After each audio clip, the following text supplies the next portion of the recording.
Phone ಮಾಡ್ತಾರೆ ಅಂದ್ರೆ ಇಷ್ಟು ನಮ್ಮ ಕಡೆಗಣನೆ ಮಾಡಿದ್ದಕ್ಕೆ ನಮ್ಮ ಸಮಾಜದಿಂದ ಈ ಬಾರಿ ಎಲೆಕ್ಷನ್ ನಿಂದ್ರಿ ಅಂತ ಹೇಳಿದ್ರು.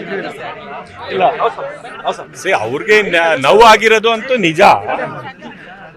ಬಹಳ ವರ್ಷಗಳಿಂದ ಅವರ ಸತತ ಪ್ರಯತ್ನಗೂ ಇದೆ, ಇಲ್ಲಿ ಶಾಸಕನಾಗಬೇಕು ಅಂತ ಇದೆ. ಮತ್ತೆ ಅವರು ಒಳ್ಳೆ ಜನರಲ್ಲಿ ಅವರ ಅಭಿಪ್ರಾಯ ಚೆನ್ನಾಗಿದೆ. ಮತ್ತೆ ಅವ್ರು ನಮ್ಮ ಕುಟುಂಬದ ಸದಸ್ಯರು. ಈ ಟೈಮ್ ಆಗದೆ ಇರಲಿ, ಮತ್ತೆ ಕೂತ್ಕೊಂಡು ಮಾತಾಡ್ತೀವಿ. ಸಿನ್ಸ್ ಈಗ ಟೈಮ್ ಆಗೋಗಿದೆ, ಈಗ ಈ ಬಿಸಿಯಲ್ಲಿ ಮಾತಾಡೋದು ಬೇಡ. ಇಂಥ ಸಮಸ್ಯೆ ಬಂದಾಗ ಸರ್ ಬೇರೆ ಏನು ಅವಕಾಶ ಕೂತ್ಕೊಂಡು ಮಾತಾಡಿದ್ರಲ್ಲೇ ಪ್ರಪಂಚದಲ್ಲಿ US ಇರಾನ್ ಮಧ್ಯನೂ ಅವಕಾಶ ಇದೆ ಕೂತ್ಕೊಂಡು ಮಾಡೋದಕ್ಕೆ. ಜಮೀರ್ ಅಹ್ಮದ್ ಅವರು ಮುಂದೆ ಇರ್ತಿದ್ರು, ಈ ತರ ಏನಾದ್ರು ಬಂಡಾಯ ಇದ್ರೆ ಸಮಸ್ಯೆ ಆದ್ರೆ ಜಮೀರ್ ಮುಂದೆ ಇರ್ತಿದ್ರು. ಆದ್ರೆ ಈ ಬಾರಿ ಇಲ್ಲಿ ಕನಸ್ಕೊಂಡಿರಲಿಲ್ಲ ಅವರು ಬರ್ತಾರೆ, ಎಲ್ಲಾ ನಾಯಕರು ಬರ್ತಾರೆ, ಜಮೀರ್ ಅವರು ಬರ್ತಾರೆ, ನಾವು ಬಂದಿದ್ದೀವಿ, ಎಲ್ಲರೂ ಬರ್ತಾರೆ. ಸಮಾನ ಮಾಡಕ್ ಆತರ ಏನಿಲ್ಲ, ಯಾಕಂದ್ರೆ ಸಮಯ ಕಡಿಮೆ ಇತ್ತು. ಪಾರ್ಟಿಯಿಂದ ಒಂದ್ಸತಿ ಸಾದಿಕ್ ಅವ್ರಿಗೆ ಮಾತಾಡಿ ಅಂತ ಹೇಳಿದ್ರು, ನಾವು ಮಾತಾಡಿದೀವಿ.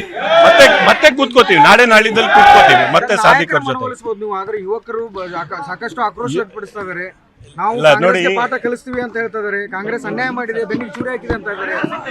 ಎಲ್ಲಾ ಯುವಕರು ಕೂಡ ಅವ್ರಿಗೆ ಈಗಲೇ ಮಾತಾಡಿದ್ದೀನಿ, ನೀವೇ ನೋಡಿರ್ಬೋದು. ಅವ್ರನ್ನ ಉದ್ದೇಶಿಸಿ ಮಾತಾಡಿದ್ದೀವಿ. ಎಲ್ಲಾ ಯುವಕರನ್ನು ಕೂಡ ವಿಶ್ವಾಸಕ್ಕೆ ತಗೊಂಡು ಅದಕ್ಕೊಂದು ಪರಿಹಾರ ತಗೋತೀವಿ. ಎಲ್ಲಾ ಯುವಕರನ್ನೇ ವಿಶ್ವಾಸಕ್ಕೆ ತಗೊಂಡು ಮಾಡ್ತೀವಿ. ಏನ್ ಹೇಳಿದ್ರಿ ಸರ್ ನಿಮ್ಗೆ? ಮತ್ತೆ ಕೂತ್ಕೊಂಡು ಮಾತಾಡೋಣ ಅಂತ ಹೇಳಿ.